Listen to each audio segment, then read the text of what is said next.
కోడిగుడ్లు అసలు తినొద్దు, ఇవే క్యాన్సర్కి కారణం అవుతున్నాయి, క్యాన్సర్ వచ్చి పోతున్నారు అనగానే అట్రాక్టివ్గా ఉంటుంది కదండి. బాగా చూస్తాం, కొంతమంది లైక్ చేస్తాం, కొంతమంది షేర్ చేస్తాం. అదే ప్రమాదం అయిపోతుందండి. భారతదేశంలో కోడిగుడ్లు తింటే డైరెక్ట్గా ఇక క్యాన్సర్ తెచ్చుకున్నట్టే. తినొద్దు అని చెప్పి ఈ మధ్య సోషల్ మీడియాలో మామూలుగా లేదు, చాలా దారుణంగా వైరల్ అవుతుందండి. నైట్రోప్యూరాన్ మెటబాలైట్స్ అని ఉంటాయి, అవి కారణం అవుతున్నాయి చాలా క్యాన్సర్ కేసులు రావడానికి. ఇదే కారణం అని చెప్పి ఇక చాలామంది ఎవడబడితే వాడు ఏదో ఒక పోస్టులు పెడుతూనే ఉంటాడు, ఒక రీల్స్ చేస్తూనే ఉంటారు, వీడియోలు చేస్తూ ఉంటారు, మనం చూస్తున్నాం కదండి. జర్నలిజంలో ఒకటి చెప్తారండి, కుక్క మనిషిని కరిస్తే వార్త కాదు, మనిషి కుక్కను కరిస్తే వార్త అంటారు కదా, అలా ఉంటుంది. అంటే మంచి కంటే చెడు స్పీడ్గా వెళ్ళిపోతుంది కదండి. ఈ నైట్రోప్యూరాన్ మెటబాలైట్స్ అనేవి ఏమీ లేవు.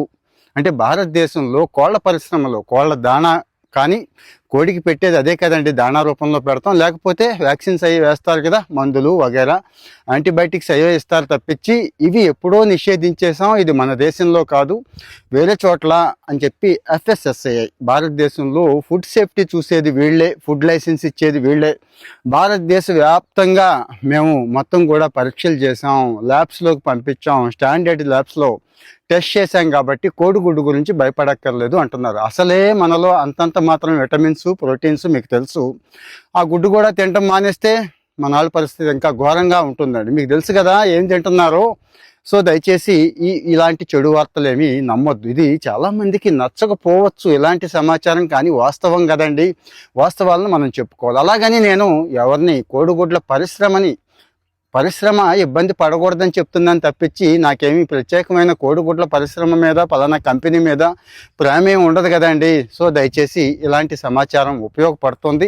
మీరందరూ FSSAI బ్లాగులోకి వెళ్ళరు, వెబ్సైట్లోకి వెళ్ళరు, చూసుంటారో లేదో అని చెప్పి. కావాలంటే మెయిన్ స్ట్రీమ్ మీడియా కూడా ఒకసారి చెక్ చేసుకోండి, ఇవన్నీ అవాస్తవాలే. సో ధైర్యంగా తినండి, హాయిగా తినండి, డైలీ గుడ్డు తినండి అని చెప్తాను. నేనైతే డైలీ 2 గుడ్లు బ్రేక్ఫాస్ట్లో తీసుకుంటానండి. ఏం కాదు, పచ్చ సొనతోనే, ఇబ్బంది ఏమీ లేదు. కావాలంటే సరిపోడా ప్రోటీన్ అందేస్తుందండి, కడుపు నిండిపోయిన ఫీల్ ఉంటుందండి.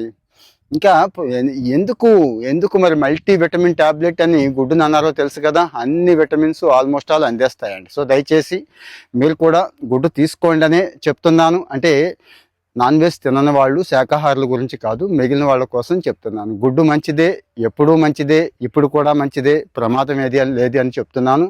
లేదు ఇంకా మీ దగ్గర ఏదైనా సమాచారం ఉంది, ఇంకా ఏమైనా అనుమానాలు ఉన్నాయి, అపోహలు ఉన్నాయి అంటే దయచేసి కామెంట్లు పెట్టండి. లేదండి ఈ ఇన్ఫర్మేషన్ కరెక్టే నమ్ముతున్నాం అనుకునే వాళ్ళు కాస్త లైక్ ఇవ్వండి, షేర్ అయిపోతూ ఉంటుంది. ఇంకా కొంతమంది ఫాలో అవ్వట్లేదు, అవుతూ ఉండండి. Thank you.